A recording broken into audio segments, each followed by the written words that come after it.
Hello and welcome to Cardiff City World. We are still going up.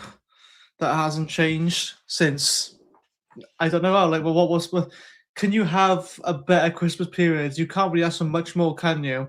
I mean, yes, we have lost a few games which we probably shouldn't have lost. We drew a few, I think. But on the whole, you look at tonight's performance, and even when we weren't the most clinical, we had many chances, we couldn't put them away. We go a goal down, we still come back from behind to win. That's the Cardiff City way. You can win even when it's not fully a day. And I'm your host, Evan James, by the way. This is probably a surprise for some of you because the thumbnail probably showed Matt and Reese, but I think they were down at the game. So yeah, you got me tonight just for a post-match thing. God knows how long we're going to be on here for. I'm going to do something a little bit different. I'm just going to give some player ratings today. And I will say, first of all, when there's a Willock, there's a way, as I put down by there, wherever you can see it. I'm not saying that Willock had his best game today, but I think as the game went on, he sort of grew into it. And I was saying, oh, they should probably sub Willock by halftime because he's just slow. But sometimes that worked in our favour. And ultimately, he was the build-up to the first goal. And yeah, it's a cold night. Yeah, evening, guys, by the way. Gavin says, cold night at CCS. Good win, though. Yeah, it looked freezing down there. I've been out earlier as well, a couple of hours before to play basketball with my mate. And oh my God, it was bitter cold from where I am. Kellyman is a baller. Chambers is becoming our best centre-back and most consistent. Wintle is the best centre-mid in the league. And Dye Turnbull seems to have gained confidence after his goal too. Come on. Yeah, I think the only thing I disagree with you is Chambers is becoming the best centre-back and most consistent. I think with Chambers, right, and no, I know he just sleep plays all the time, but for everything he does right, he does something that scares me. He always keeps me on the edge of my seat. I think Willock is a bit similar as well, but I know Willock can kind of like skillfully get his way out of it. With Chambers, man, it's been sometimes some passes are just questioned, and it wasn't just him, it was Fish as well. I just question what were they thinking like, and the commentator always says, "Oh, nice idea, but hasn't worked out." I'm like, "What do you mean nice idea? He's just passed it into nowhere." On the whole, though, I do think our defense is pretty solid. A couple of passes that could have cost us goals, but we found today that Stevenage they can't shoot. I mean, it's just like that one player that had Patterson or whatever, that Phoenix Patterson. He looked all right, but and of course he just scores a worldie. This is what happens. We'll play good football for a while, but we won't score, and then the other team will score like a goal out of nowhere, like a worldie or something. It happens all the time. I can't like fathom like how it's such a copy and paste effect of us, playing nice football, potentially overplaying at times, and just passing for the sake of passing and making things look pretty. But then we never actually get the ball in the box. So we do, but it's a bit sluggish or it's overhit, underhit, it's scuffed. And it's like, it's just, we take too long. And look, I will get to the positive, don't worry. But we just take so long. Now, every time Willock got the ball in the first half, he took way too many touches. I think Ryan Wintle was prone for it a bit as well when he gets it. And just hit the ball, man. Honestly, we've got two white sticks. We've got to aim between those things and hit the ball and hope that the keeper doesn't get to it. And look, at the end of the day, we won the game because we took more shots than them and we scored more goals. But the first half was a little bit frustrating, I will say, because we played really nice football for most of it. But the goal isn't to play the better football. The goal is to score goals, right? So it does frustrate me, but it's just one of those, isn't it? You take it because you were still top of the league. We won 2-1. But it's the same kind of things that if we get to the championship now, which looks more increasingly likely, we've got to stop faffing around at the back a little bit. I think I understand you invite the press, you can play through it, but championship teams will know better. And I think as well, when we get the ball out to the wing or even the middle, less touches. I think Isaac Davis had an alright game. He was subbed at halftime, which I can't disagree with. I would have subbed Willock off if we were looking for more pace. But obviously, as the game went on, then he grew into it, luckily. But he might not have, and taking Isaac Davis off, yeah, it wasn't his best game, but did Willock do any better? Did other players do much better? I mean, it was a a satisfactory first half, let's say. Nothing like nothing worrying, but at the same time, it was just kind of like, oh, this is nice football, and that was kind of it. Maybe it's just me that's privileged and used to seeing us play nice football for once. So that is to turn into a positive anyway. But even everyone, by the way, even down low, JT, Alex Ravel is the second coming of Tony Pulis. Wait, is that their manager or the ref? Because I don't know. I think that's their manager. But yeah, so the manager just looked like depressed the whole game. It was kind of weird to see, really. I don't think obviously he was happy to sit there in the cold, and I wouldn't have been happy if that was Stevenage's performance because yeah, okay, they're solid defensively, but we scored 2 goals against them today, so they weren't that solid. They just didn't really put up a fight, and when your team doesn't press to win the ball back, of course you'd think right, you'd be solid defensively. That's how I see it anyway. But I genuinely think Stevenage, I'll have a look with it on the table now, but I genuinely think Stevenage are going to fall down the table a lot. And I predicted it. Oh, well, they're 7th now. They've fallen out of the playoff spot already now because Bolton lost to Doncaster. No, they lost 1-0 to Mansfield, Bolton did today. So most of the results didn't go away apart from the Bolton one.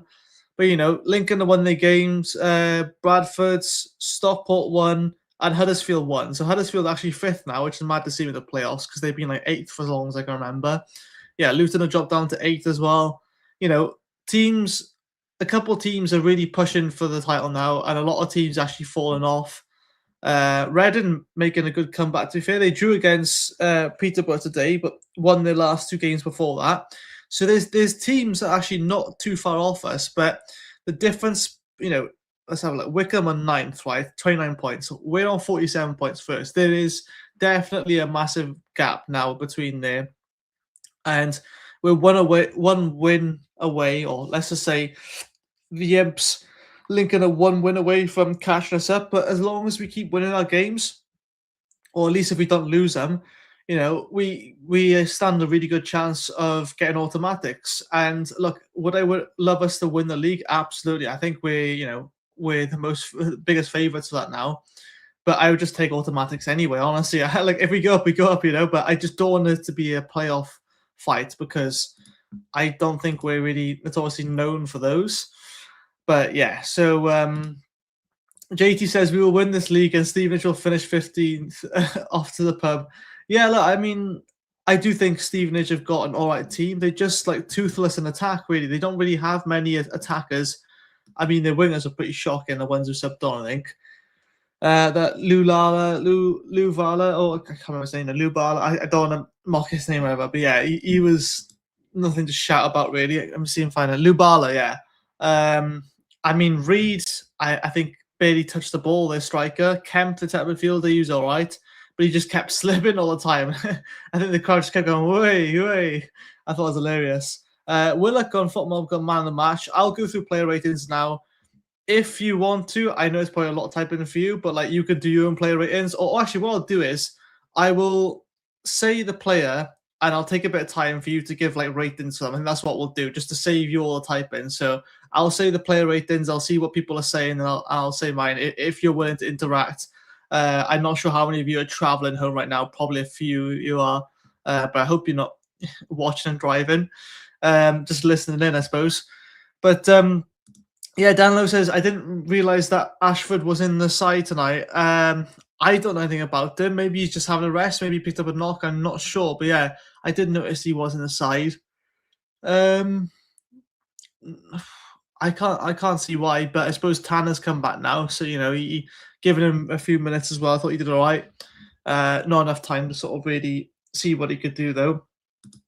Paul, evening, mate. Why is it we allow opposition players to waltz their way to a box without a tackle?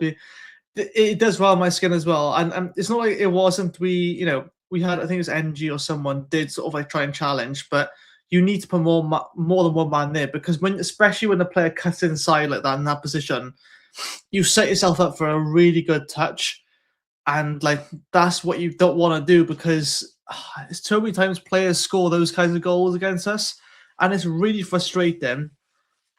Excuse me. I'm not crying about the goal, don't worry. I've just got a bit of a cold. it is really frustrating. I'm not sure. Is that a super chat now for 6 months?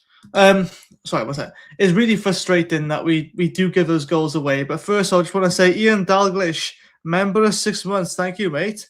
Is this a super chat or is it? I can't tell. It's auto star super chats. Can we give Chris Willock away? Honestly, I have a different take about it today, but honestly, thanks for the 6 months. Honestly, I'm not sure if it's a super chat, but I think it would say if it was.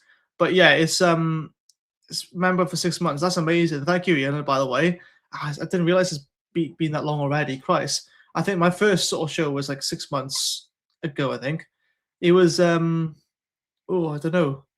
Is it Boxing Day in the show? I can't remember now. But thank you regardless. And guys, if you're not already, please do become a member because it's for the price of a cup of coffee.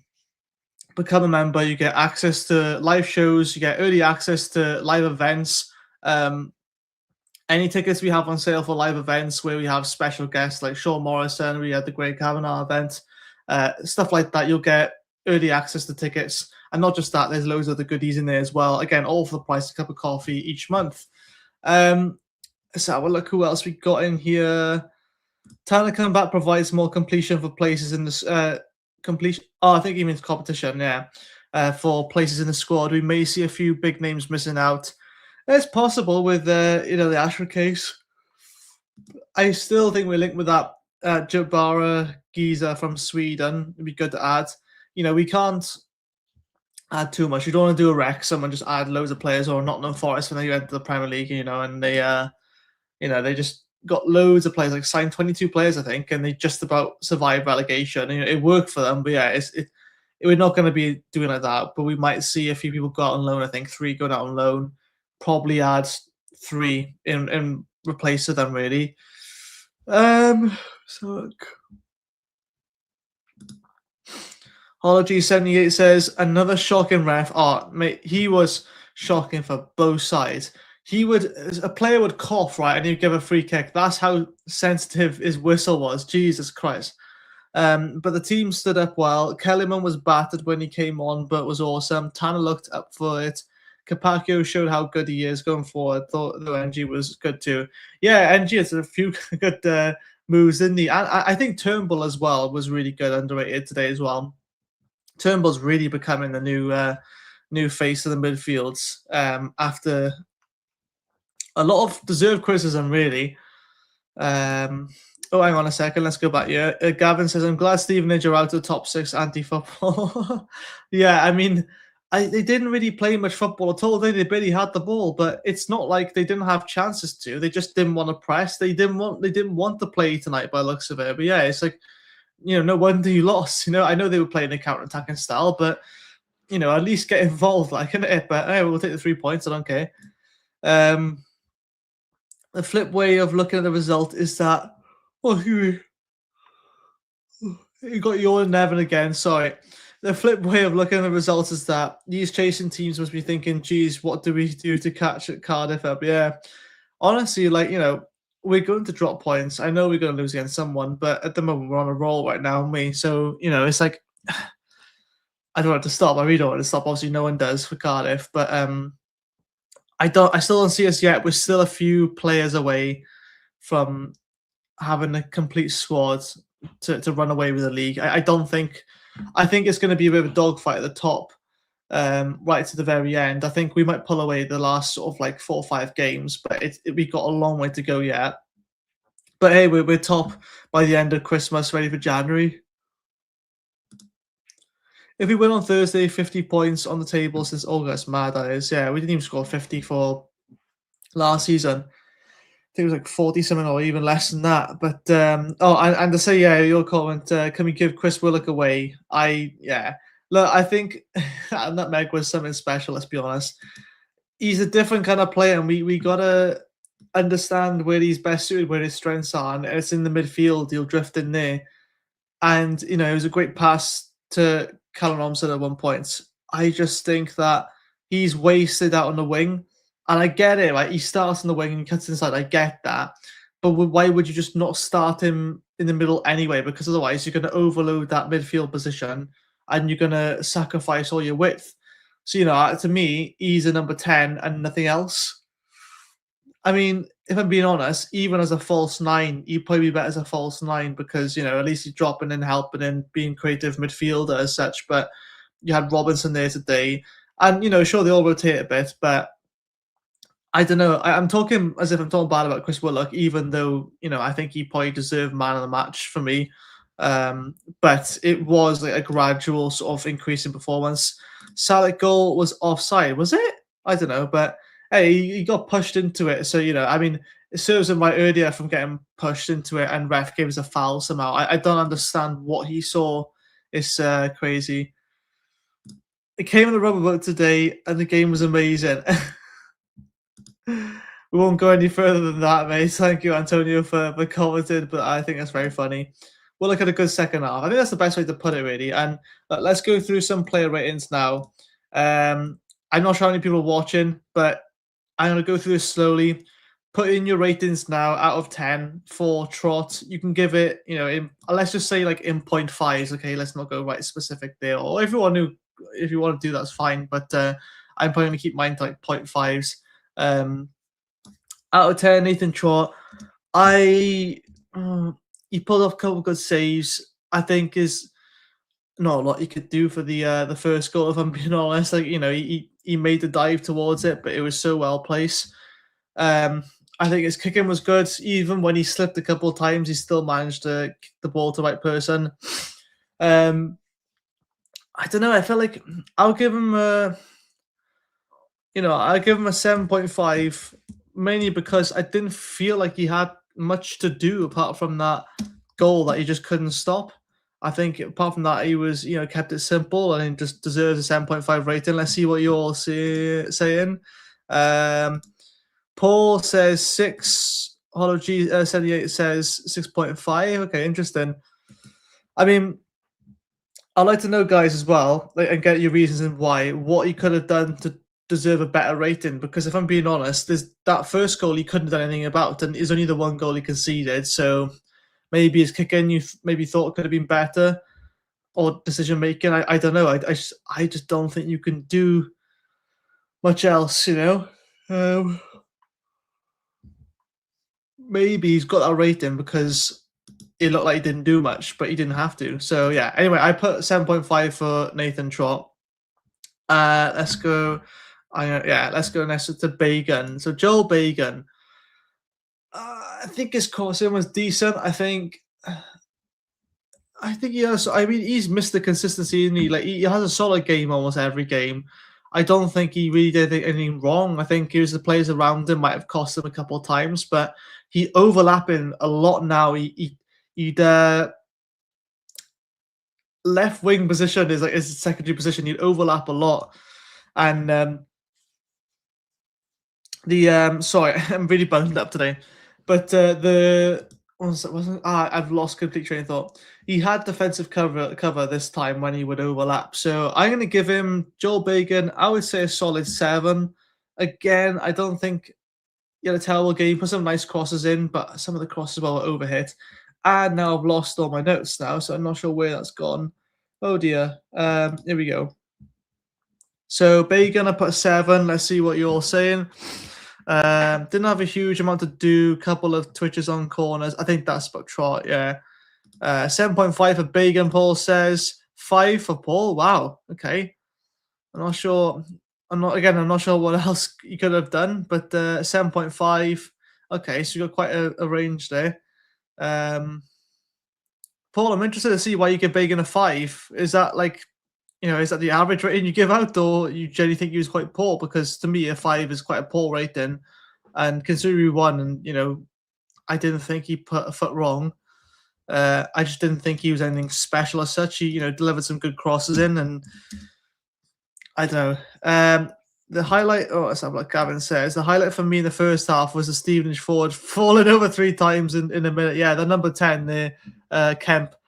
Honestly, when the crowd just got behind it, as if it just anticipated he's going to fall again, and he did. I thought it was hilarious. I'm all for a bit of like banter like that on the pitch, just completely like unrelated to the game. But yeah, let's have a look. Chambers, Chambers, Callum Chambers. What do we think? I feel like I need to give him 2 separate ratings, Callum Chambers, because I don't know. I think for everything good thing he does, he keeps you on my seat for the other mistake he makes. I think he's got really good ball control. His touch, sublime. Some of the stuff he controlled. So yeah, I think you give him a high rating for that. So for that alone and his composure, I would give him an 8. The issue was sometimes he's just, again, this isn't everyone. He's just a bit too composed. So yeah, I would give him a 7.5. I think it's a 7.5 is a solid rating, by the way. Don't get me wrong, and that's what Footmoms actually gave him. To be fair, same as Will Fish. Sorry, Wish plus God, should I say? Yeah, but I don't know. I think he's solid. Just like a couple of errors could have led to goals, but luckily they were absolutely toothless in attack, so we got away with it. Paul says Chambers is 7.5, and also says Bagan let down by Willock being out of position. Bagan better when he's got Isaac or Kian Ashford in front as they trap back and help. Yeah, because Isaac was on the right today, and sometimes he's on the left. 7.5 is captaincy, keeping them focused despite the ref. Yeah, to be fair, Hology, I hope I say the right Hology, yeah. I think that was a big part of it. He was proper captain material today. Guys, I'm so sorry. I would say early nights, but it's not going to be. But yeah, I think, when players and stuff say the ref, he would just talk to them calmly and try to sort of keep everyone else away from him, really. So I'll give him bonus credit for that at 10 points to Gryffindor. Even Reese Lasky says, to be honest, everyone for me was around a 7. No one stood out too much, but everyone done their job and battle hard. Yeah, I guess you could say that. But that's not as fun as doing these ratings, is it? So yeah, we'll Fish, guys. We're on to Wish plus God now. What are we saying for him? I'm going to give him. Oh, again, he was a bit like Chambers as well. He did a few bizarre passes, led to nowhere, but at the same time, he was pretty solid. I'll give Fish a 7. 7. That was the Welshest thing I've ever said. But yeah, 7 for Will Fish. Paul says 7.5. Fair enough. I had no disagreeing about that. Yeah, it looks like everyone is around a 7. What are we saying for Wish plus God, guys? 7, 7.5. Oh, 6.5. Couple of rash bits. No, sorry, carry on. I don't mean it to be boring. What's this now? Oh yeah, sorry. Yeah, no, it's fine, Reese. Honestly, I want to down a bit of a mess with you, mate. But no, I think you are right. I think everyone was around a 7. No one was really outstanding. I think the second half we turned up the heat a lot more. I think the best player probably was Willock, but Robinson grew into the second half. I swear to God, I was thinking, as soon as they get the subs ready, I'm thinking, no, they're going to take off Robinson straight away, aren't they? And I'm so glad he didn't, because it's like the Colwell situation a couple of years ago, or with Bullet, just constantly taking him off too early, and it's just like, leave Robinson on. He's had time to express himself on the pitch, and he did so, and he scored again against Stevenage. So let's move on to Perry NG. Why don't the crowd ask players to do the Ayatollah anymore, particularly subs? I think they usually do. I think we just sort of carried away with the game today. I think because it was a lot more close. I don't know. But it's nothing political. I'm sure they do still say it, but yeah, it's just it wasn't today. Usually the 3 o'clock kickoffs they do it, but yeah. NG Paul says 6.5. Ooh, I don't know, because I thought going forward, NG was really good today. I think defensively, he was pretty solid again, but not as much as he usually is. I don't know. I'll give him, considering I give Fish a 7, I'm going to give him a 7.5 NG, because I think he was pretty solid. And he had a few good skill moves in him, but again, lost the ball a couple of times. Yeah, no problem, I think he says.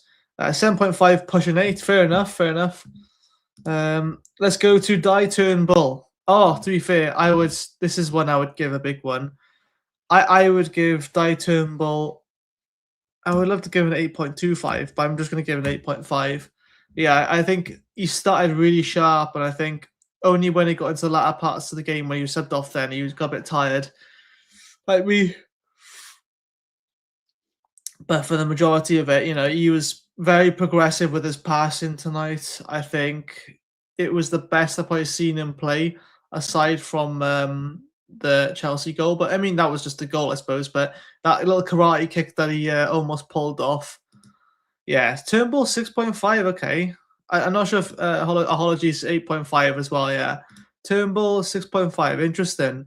Maybe he faded out the game a bit, but I genuinely thought he was one of the better players, especially in the first half. I think he was the only one. But Graham says I wanted Turnbull subbed off 5 minutes, but made up for later. That was me with Willock today, mate. Honestly, and hence why I got the caption here now. When there's a Willock, there's a way. Yeah. Turnbull 8.5 for me. Oh dear, I don't know what's happened. Bear with me, guys. Oh, we're back. We're back to regular schedule programming. My phone just did a whoopsie or something. I don't know. Moving on to Ryan Wintle. Ryan Wintle, slightly quieter game, but I still give him a solid 7.5. I think there was nothing wrong with what he did today. He kept the ball well. And he does drop a lot deeper as well to sit between the two centre backs so that the full backs can push up. I think tactically he's very good in terms of like knowing what BBM wants, and I'm sure BBM probably thought that he had a 10 out of 10 game. I think Ryan Wintle deservedly a 7.5, but I can't say I paid a lot of attention to him throughout the game, probably because some of those were a bit better. But 7.5 is still a really good rating for him. Apology says 8, fair enough. I mean, I can't really disagree with that. 7.5, close to an 8. Simple maths. We come on to Mr. Callum Robinson, the goal scorer. See, now, I get frustrated with Callum because I know how good he can be, but at the same time, he's used to playing around better players, let's just say. I'm surprised still, I keep saying this all the time, that he's still at the club, and I want him to stay as long as possible. Because every window, he looks like he's going to be leaving. Or I get the feeling that way. But yeah, I'm so glad he does stay with his club. And yeah, he looks so happy when he scores. I would give him, because he didn't get involved. Well, he did get involved, but it's just we don't tend to use the middle a lot. For his individual performance, I give an 8. And the goal obviously really does help. But, the build-up as well, and when he gets in his positions, he's so good at keeping hold of the ball. He doesn't lose the ball a lot. Apology says 6.5, but only because he scored more frustrated than anyone I can remember. Actually, I say that I'll give him a 7.5 because I look at the ratings now and think like he wasn't better than Wintle, and I wouldn't say he's much better than Chambers or Bagan. He is a bit frustrating, but then it's also hang on, what's happened here? Oh, I've just bugged that out now. It's also the players around him as well that just don't sort of use him a lot. Robbo 7, pitch looked rough. Yeah, it looked really like wet or whatever, I don't know. But the corner flag, sorry, not the corner flag, the corner spots when I saw him taking the corner kicks didn't look great either. So all right, I'll just sort of go through. I'll go through the subs faster, but just to start 11, I want to spend more time on. Davis, I would give 6.5 purely because I felt like he could have done a bit more with what he did. And I was a bit sad to see him subbed at half time, but I can understand. I think it was, well, just a bit after half time, I think it was. But I can understand at the same time, with the chances he had, he probably could have done a bit better. Again, not that anyone else did better than him up until that point. I think it's a bit of pace we got, but I don't think it's always the case that we have to just launch the ball long for Isaac Davis and just to try and run on to. I think when you played it more to his feet, it was a lot better. He's quite a skillful player. He can, he's really quick with his feet, and he has better ball control than, say, Keane Ashford, for example. I just don't think the end product's there with the crossing. I think put him in the middle and he's going to get some shots on target, but I just don't think. I think his crossing needs a bit of work. It's a bit like Sorba Thomas, of like he's got all the pace, he's got the dribbling, but he just doesn't have the end product. So Kabak and Kellerman really had impact, to be fair. Yeah, I think so too, and we'll get on to them in just a sec.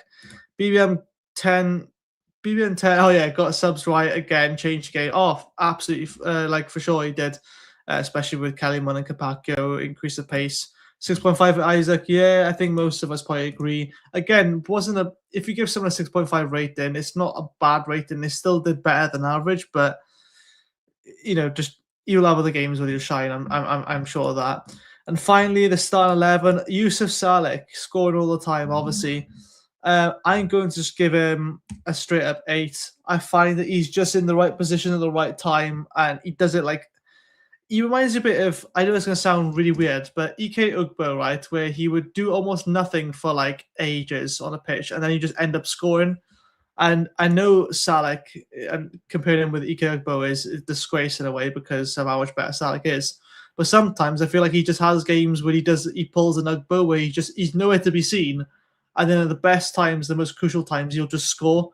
And I got to give him an 8 for that because he's just in the right position, and the fact that he was being held back as well by the player and then gets pushed it makes it comical how much he gets manhandled. Honestly, you swear his missus were on the pitch today again playing for Stevenage because of how much he's been held on to. It was ridiculous. But yeah, so Salic for me, or Salic, I need to know how to pronounce it if it's Salic or Salic. He gets an 8 for me. So overall, like we said, like you're looking around a 7 on average, which again, 7.5 on average, you can't really argue with. And then quickly, I'll just say Capaccio, I'll give a 7 because, again, I think going forward, he's really good, but I think he loses the ball quite a bit as well, like he did today. But he recovered the ball, which is the main thing. Kellyman, I give an 8 straight away, just instant impact when he comes on. And yeah, he keeps the ball a lot really well, but he's also not afraid to take on players. I feel like he is too good for this league. I just realized I missed that Willock. Who have I not put on then? I missed someone out, haven't I? Yeah. 1, 2, 3, 4, 5, 6, 7, 8, 9, 10. I am silly, I am. I missed that Willock. Let's put him on here now. The Willock, I literally got him in my bio, but I give Willock overtime, I would say an 8.5, because yeah, joint with Turnbull. Let's have a look. Oh, I see. Robertson come on as well. Robertson, I think, is really tidy bit of kit. I think his free kicks, he just needs to get the ball over the wall. Like, he just needs to practice that. I know he can hit the free kicks, maybe from a bit further distance, but you've got to get the ball over the wall, man. That's like number one thing, because if you don't get the ball over the wall, you set yourself up for a counter attack against you. So, but again, apart from that, Robertson I thought really well. I still give a 7.5. Tanner come back. It's nice to see him come back. I would say for his battling as well when he come back on, 7.5.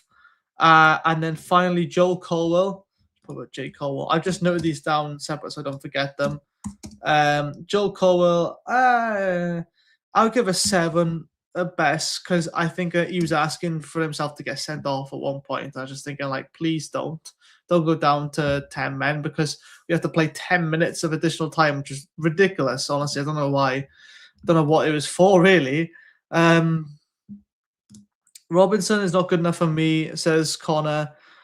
Poor first touch and that stupid turn he does every time is so frustrating. I don't agree with that, to be fair. I mean, more welcome to say that and have your opinion about it, but I don't know what you're referring to in the first touch, but maybe I was seeing something different. Maybe I didn't pick up on it, to be fair.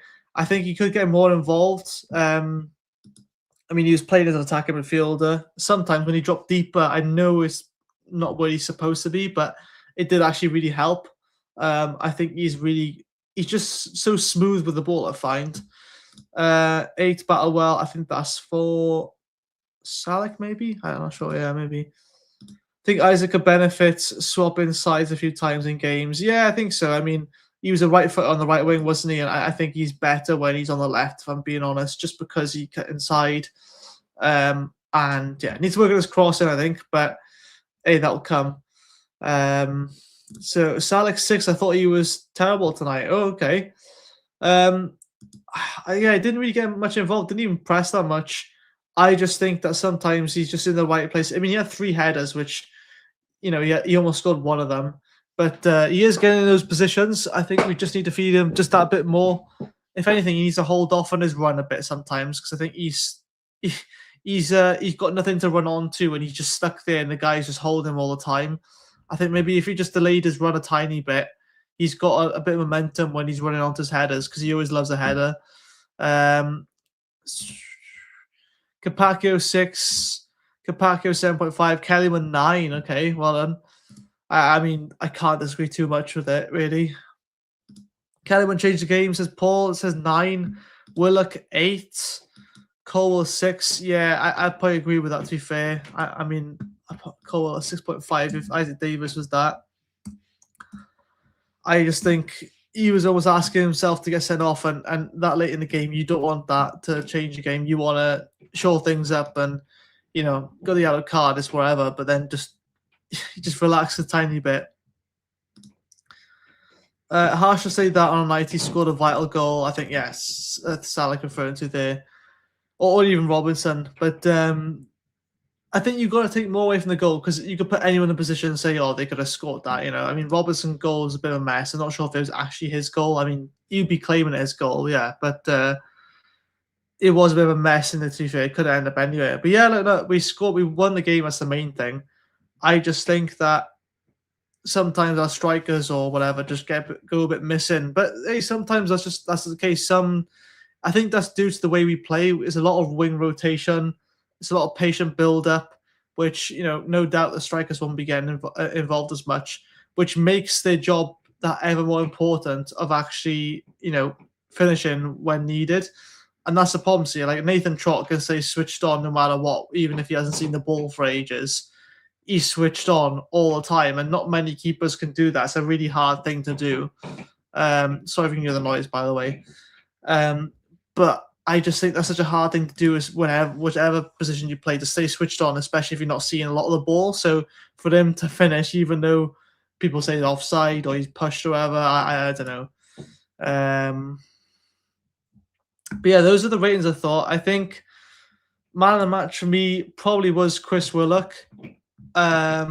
Is Chris, yeah. I'm trying to think, his brother's Joe Willock there. But again, it was a game of two halves, I think. Salak was lucky the ball hit him and ended up in the net. I did say it did look like an accidental goal. It looked like he just accidentally just ran in the way of it. Whether that was intentional or not, I don't know. But at the end of the day, he scored. And, you know, no matter how they go in, really, he's still scored all the time, as the chat will say. You know, he's getting a goal pretty much every other game now. Let's have a look at his profile quick. So he has, that's wrong. I think he's got 12 now, isn't he? 19 games, 11 goals, 4 assists. You know, he's not far off scoring a goal a game at this point. An average match rating of 7.24.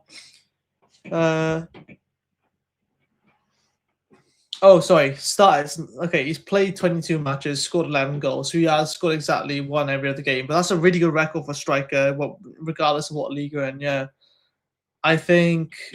Let's have a look at Robinson. Let's have a look. Robinson obviously playing a bit of a deeper role. 20 matches, 5 goals. He hasn't really had as much game time, you could argue. He's only started 5 of those games, whereas Salak has started 19. I don't know, man. I don't know. Do we see Robinson next season?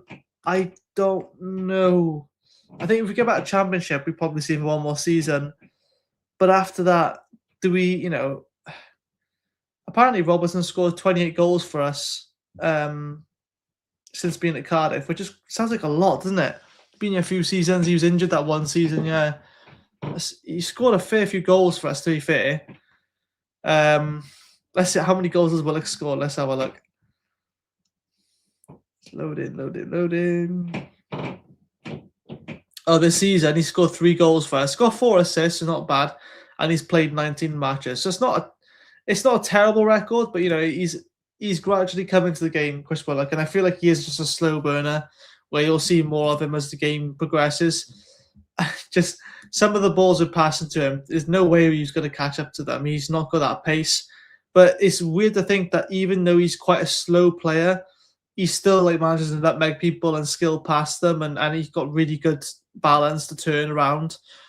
But it frustrates me that he's on the wing, because his crossings, I thought, for the most part, was terrible. I thought he fluffed quite a lot of them. Graham says, not many teams scored 2 versus Stevenage. I'll say that to my dad. Apologies. My dad was watching the game with me in this room. And yeah, saying like, for a team that I think they're probably the best in terms of scoring conceding the least amount of goals, Stevenage. Not anymore, I don't think anyway. But yeah, 15 goals before this game, 15 goals in the league they conceded, which is not a lot considering, what was it, 22 games most teams have played now. But yeah, I think the problem is that you might start well in the league with the Stevenage have really good defensive records, but especially when you go away to teams like Cardiff and Bolton and your Lutons, and maybe not Luton, but your Bradfords or whatever, it's like if all you got is defending, then there's kind of a problem there because hey, under Mick McCarthy, I mean we had a very defensive team. It still didn't work in the end because eventually we'd just be losing games because our attackers are not getting involved, defense is getting tired. We're sick of defending it, and it just definitely didn't look like Stevenage wanted that game. And yes, on the counter-attack, you could say, oh, they're dead on the counter-attack. But they weren't even good on the counter-attack, which is what boggles my mind. I mean, Blackpool, when we played them, terrible on the ball, like trying to pass around, whatever. But on the counter, they were pretty much deadly. I mean, they got the ball to, is that Fletcher or whatever? Yeah, and, they had a game plan and it worked for them. And we were terrible that day, to be fair. I mean, at times we had one at the back or even 0 defense. But yeah, we had no men tracking the runners. But at the same time, they had a game plan for them, Blackpool, down that day, and it worked. And they were counter-attacking and they were actually fairly clinical. But yet, Stevenage had absolutely no attack today. And I'm not saying this, I'm complaining, but I'm just thinking, like, how is this isn't a team that's going to be in the playoffs come towards the end of the season. I think they were pretty poor tonight because their passing wasn't the best either. They had that Phoenix Patterson, but he wasn't that good. Let's look at his rating. 7.1, that was his rating. I mean, their best rating was the centre-back, Good, who was 7.3. I don't even think he was that good. Funny. I don't know. I don't think I look at a team. I think like it's not that great of a team. I mean, that Jordan Houghton or whatever, but even that James Wilden, I heard it before. I don't rate him that much. I don't know. I felt like we could have won it better, won it by a bit clearer. But I can't complain because 3 points, right? Did they have that Chem? They had Chem Campbell, the Welsh lad who come on from, on loan from Wolves, what looks of it. Is Thompson's Welsh as well? Louis Thompson. A few Welsh lads. Jova Malcolm, Patton Dunn. So English and Welsh lads, yeah. But they didn't really impress that much, really, did they? Let's have a look. See what the cards saying. We'll look at 2 accurate crosses. Yeah, I'm not sure if you're trying to say if that's a lot or not, but I think some of the crosses or the passing was poor from him. But equally, he made some really good passes through the middle. I thought one to Callum Robinson. If he just hit that first time, maybe got a corner out of it. I don't know. Stevenage going to drop like a stone up the Bluebirds. I think so, yeah. They're not going to be playoffs come end the season. I mean, they're not in there now, so excuse me. Huddersfield one to watch. I feel like they got a lot of ego, to be fair. Their fans thought they were going to storm this league. I thought they were as well. I think I had them as first and us as second in my predictions. Mind you, that changes all the time, really. But yeah. I just don't. Sorry, I would look at this comment here. Who's this geezer here? Lads, ain't no one following Cardiff versus Stevenage, lol. I'm not sure what he means by that in terms of like the game or both sides. I don't know. But nice for you to join anyway, mate.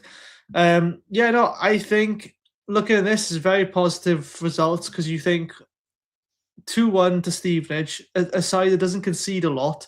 We scored 2 goals against them, albeit we conceded first. But it's always that fight to be put in the end. It's always that fight to come back from a goal down. I mean, we almost scored straight after with Salek. a chance to head, I think it was as well. But it wasn't to be. He's evening, Zeus. Nice of you to join us. I'm not sure if you went to the game at all. If you're back home now, or maybe I'm not sure when the game ended a while ago. To be fair, hope all of you are nice and warm inside as well. Now we are going to be wrapping things up in just a minute because I need to go to bed. But guys, what do you think now? Who we got next? First of all, let's have a look. Now we're still top of the table as we should be. We have got Wickham. Oh, we haven't played Wickham yet, I think. Wickham away. Yeah, no Kieran Ashford in the squad tonight. Interesting. Passi injured.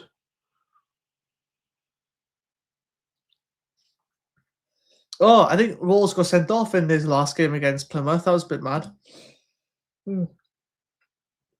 Random fact of the day, you know. There we go.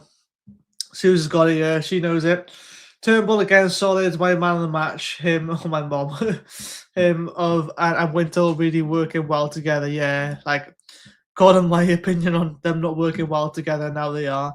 But yeah, I think Turnbull was very good today, I thought, especially first half. Just moving the ball, quick tempo and everything. It did slow down a bit, to be fair. But when it slowed down the second half, other players stepped up for him. I thought all round solid performance from everyone. I think Turnbull doesn't get the credit he deserves in this game, the last few games. I've given a little bit of stick, I think we've all have, but I always wanted Turnbull to come good when he first signed. You know, I said when he was in poor form, I said when he signed, I was quite excited about him because I knew a little bit about him, you know, and his time in Scotland. I thought, oh, we really got a gem here. But the fact is, a club signing, obviously, he wasn't wanted at the time. And, you know, I think now I would want to keep him and he'd be a first team regular. But it makes you think how long it's taken for it to sort of click. I mean, you know, regardless of that now, it's clicked into place, I think. But yeah, it's can he keep this up now? Can he keep these 7.5 out of 10s each week? It's a lot to ask. But for a player of his ability, I really think he should be a main set piece taker, if I'm being honest. And I still want to see some more cannons of shots from him. There's still more to come. But I think he's doing well now. I just wish we had a bit of this sooner because we could have really benefited from this. But you know, we can't complain now. I don't want to act really privileged about it and whatever. I don't know. I just think for probably what are you saying, for like 2 mil or something, 2.5 mil, or some or in the region of like 2 mil. So we can still got Osher to come back as well. I forgot about that, but he's fractured his toe or his foot or something, or I'm not sure. It's just, yeah, it's a shame it's taking this long. Is all I'm gonna say, because I really was a fan of Turnbull, but at least hey, he's revived from the dead now. But by the looks of it. So Graham says, be a few games called off for the next few weeks. Snow forecast, oh dear. I hope not, but it might go against us if we do play them. But hey, we'll still end up watering the pitch. Graham, so don't you worry. We players slipping and sliding everywhere. Suze is unlucky not to score, I'm assuming Turnbull. Yeah, I think, well, a couple of them really. 7 league home wins on bounce. Is it? Oh yeah, because Chelsea's cup games didn't count. Fair play anyway. I think Footmob even a bit harsh with some of the ratings here as well. They always are, I find. My dad said about that left back, that Freestone, is it? Yeah. I didn't really pay attention to him much, but apart from the left back, would you sign anyone in January? Oh, sorry. You mean just apart from left back in general? Would you sign anyone in January or hold off till summer? Well, here's my allegedly take. Allegedly, I think Biancheri would be a good signing as a backup on loan. I think, you know, Yusuf Salek, whilst he's scoring and Robinson is getting involved a bit more now, you need a third striker to push him on now. And if it's a short-term loan, Biancheri's going to get men's football. He's actually going to play League One, which I think is, you know, quite a fairly challenging league for him. But yeah, he needs that first-team experience now of being amongst players who are playing men's football. And, you know, he's back at his home club. Be nice if he comes back for a bit. He's very highly rated, but he's also more of the Robinson-esque build. So it'll be interesting to see if he gets out of the squad. I think he was at one of the games once, so no doubt they're probably looking at him. I mean, they've probably already got 2 deals done, let's be honest, allegedly. What's that? Is that Camille Jabara? What was his name again? Is it Camille Jabara? Jabara? I'm making the name up, I think. Yeah, it is him. Yeah, Swedish footballer. He does quite a pacey winger mind. And where is he from? He's from Sweden. He's Swedish as well. Where's he? Who's he play for? Elfsborg. Everything's Elf over there. 27 appearances, 2 goals, 8 assists, mind. That's not a terrible record. You'd think it'd be maybe a bit better, but it's a Swedish league. But yeah, deadly pace on him. I've seen a couple. Well, I think it's the fact that he's just direct, and we need a direct winger. Obviously, we've got Kellerman now, but if I'm being honest, he's doing much better in the middle, and I think that's where he belongs. That's where he belongs. Left back, yeah, I want to see someone come in. I have no idea who I would sign. Would I sign a loan left back or a free agent or a transfer? I think you've got to look at the permanent left back, really, because I mean I know that Louis Giles possibly going out on loan. I don't think he's quite there at Louis Giles defensively, but I think he's got a hell of a cross on him. You don't want to go too big with a left back because you're expect him to play then, but because Joe Biggin is undroppable at the moment. I just think that we need to get a left back in ASAP because at some point you're going to have to give Joel Biggin a rest, even if he doesn't look like he needs one. You want to protect him from getting a long-term injury from this. Just now and again, chuck the other left back in, whoever that may be. I don't know. I don't think you can risk getting a lone left back now I think of it because they're going to expect a minimum amount of games. And I think you just want that cover, don't you? Has that Swede played with Salic in Swedish league at all? Oh, you never know. Actually, I'll find out now for you. Have Camille Jabara and Yusuf Salic played together? I'm not sure if the internet's going to figure this out for me or AI. They've not played together on the same team, but the possibility of them playing for the same club has been a topic of recent transfer speculation. Blah, blah, blah. Yeah. Oh, because Salik's a Danish striker, so they wouldn't have played internationally anyway. But yeah. No, but I think they played probably against each other, so they probably know. They probably know of each other, don't they? It'd be silly not to think. But yeah, I think it'd be an interesting sign if we get in mind, because I think it's got to be a permanent sign, that, hasn't it? If you get from the Swedish league, you're not getting him on loan. Come on. No disrespect to any Swedish league fans, but yeah, it's just not happening on loan. I don't think we can risk. This is the thing, right? I'll end with this, right? I don't think we can risk bringing in too many loans because you don't want to be forced to include them for the sake of it. Because I feel like a Robinson and Cam Chambers, they're probably the 2 biggest paid in the club, I think, right now. And, you kind of feel like you have to include them. And albeit I think they deserve to be played. But the last thing you want is bringing someone in on loan and feeling like you have to play them because of a contract, right? Of like the 6-month loan. You don't want the player to leave with a bad perception of the club. You also want to make sure that if you're bringing a player on loan, that they are going to be getting sufficient minutes. That's going to prepare them for, or whatever like level they're playing above. You don't want players who are not fit either. If you're bringing in loan players, or even just permanent transfers, you want players who are fit now. You don't want players who've been out of a long-term injury. We've got a few of those. We've got enough of those. I think, the signings that we're potentially looking at, I think suit BBM's playstyle. I think we could do one. Don't get me wrong. I think we could do with a player in each position aside from centre-back. And even then, centre-back, I wouldn't write off. But I just think you look at the rotation we've got now, Fish, Chambers and Lawler. you could potentially put NG in the middle as well. Worst case scenario, and he can do a job. He's not a left back, but yeah, he can do a job at centre back, and he does a good enough job at right back. So I wouldn't go for a centre back. We need another midfielder, maybe more of a long term sort of thing. I think either that, or we look at giving Troy Parrott a run, because I think there's plenty of people who could step up. I just think you don't add too many players, but at the same time, you need a backup striker and you need a backup left back. I think those two are non-negotiables, and from there, it's kind of all to play for. But the thing is, now it's going to be a long, long half of a season left. We haven't even played everyone once yet.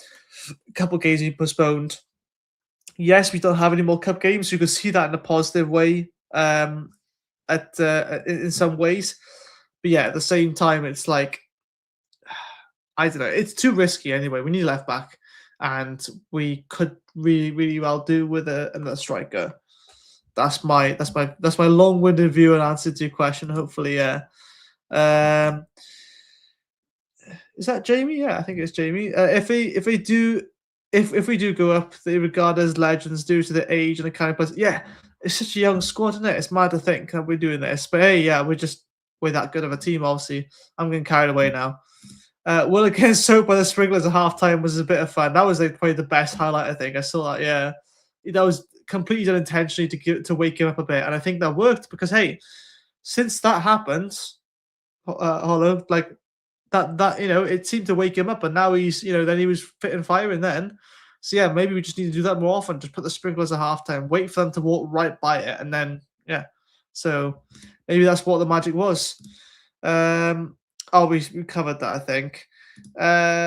Thank you, Spoozy747 for joining this conversation as well. I 100% agree. Cardiff are dead hot right now. They are dead. They're full speed ahead, dead hot, or whatever the term is. So thank you for getting involved. AI will not take over the world. I can't get Windows 11 to see my MP3 player yet. Thanks for the random comment, Graham. But yeah, dead top of the league. That's still Graham. Thank you, Graham. Well done. You recovered it for me. I don't know what to say then.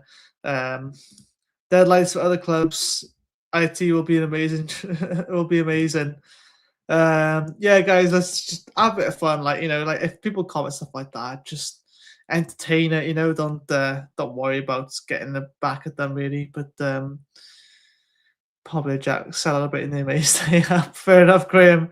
Hey, we're off a bit of banter, honestly. Like I as long as people aren't being really insulting or saying anything that's like racist or discriminatory or whatever, I don't mind if they tune in, and you're welcome to say whatever really. It's just your comments aren't guaranteed to get read out. Honestly, guys, I've just lasted an hour there. Hey, I've lasted the hour literally almost. Hang on, no, we got a minute. Damn it. We got a minute left to last an hour, but I'll do my intro. By the time I've done that, that will be a full hour. So I'm surprised it lasted that long. Yeah, man of the match, Chris Willock, I think. And again, I think it's a game of two halves. The main thing is we got the 3 points. We're still top of the table, and we got a nice 3-point cushion now. And a game in hand as well. So whilst Lincoln have played all the games, we still got a game in hand as well. So hopefully we don't blow that. Thank you all guys for your interaction tonight and doing the ratings with me. It's been an absolute pleasure. Guys, if you haven't already, and Ian, again, thanks so much for the 6 months. It's been amazing doing business with you. Please do go down to the Patreon, or well, there's a QR code here. I'm not sure if you can see. It's here on the vertical format. But yeah, so please do become a member of CCFC World. I've already said all the benefits there, and for the price of a cup of coffee. Thank you all, guys, and I'll see you all soon in a bit. This channel is powered by an incredible membership community on Cardiff City World and patreon.com/AcePodcastNation. Becoming a member unlocks exclusive rewards from early access to live event tickets, bonus content, and even the occasional inside transfer scoop when we get it. But more importantly, it allows us to bring you top quality Cardiff City content 7 days a week. Across those 7 days, we're talking match previews, exclusive interviews, instant match reactions, the breakdown podcast, tactical deep dives, the spotlight series, Bluebirds Rewind, Academy Focus, and just so much more. Led by myself, backed by an army of passionate Cardiff City fans, this is content created by fans for fans. Balanced, professional, and 100% all about the club we all love. If you enjoy what we do, then join the community today and support what we are doing as we help to keep Cardiff City World flying high.